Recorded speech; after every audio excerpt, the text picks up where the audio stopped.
Hello বন্ধুরা, শাশুড়ি বৌমার রান্নাঘরে তোমাদের সবাইকে স্বাগত জানাই। আশা করি তোমরা সবাই ভালো আছো। তো আমরা খুব খুব ভালো আছি। আজকের আমার রেসিপি হচ্ছে ভেজ চিজ স্যান্ডউইচ। তো চলো, ভেজ চিজ স্যান্ডউইচ বানানোর জন্য এখানে আমি একটা গোটা আলু ছাড়িয়ে পরিষ্কার করে ধুয়ে গ্রেটারে গ্রেট করে নিয়েছি। তারপরে দেখো, আবার একটু জল দিয়ে ভালো করে কিন্তু ধুয়ে নিতে হবে আলুটা।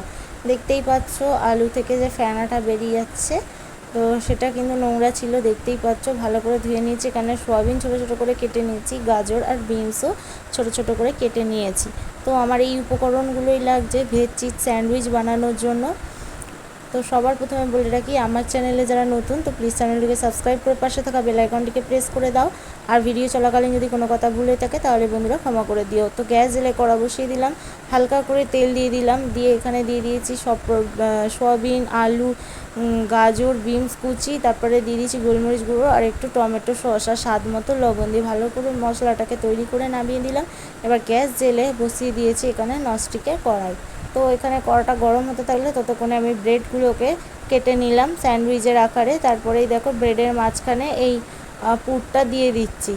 তারপরে গ্রেটারে করে দেখতেই পাচ্ছ চিজটা গ্রেট করে তারপরে কিন্তু আর একটা রুটি দিয়ে চেপে দিলাম। এবার কড়ার মধ্যে দিয়ে দিয়েছি বাটারটা গলে যাওয়ার পরে এখানে ব্রেডটা দিয়ে দিয়েছি।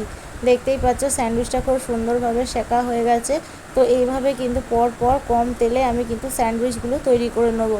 যাদের কোলেস্টেরলের মাত্রা বেশি তাদের জন্য, এবং যারা তেল খাওয়া পছন্দ করেন না তাদের জন্য কিন্তু কম তেলে এরকমভাবে বাড়িতে চিজ স্যান্ডউইচ তৈরি করে খেতে পারো।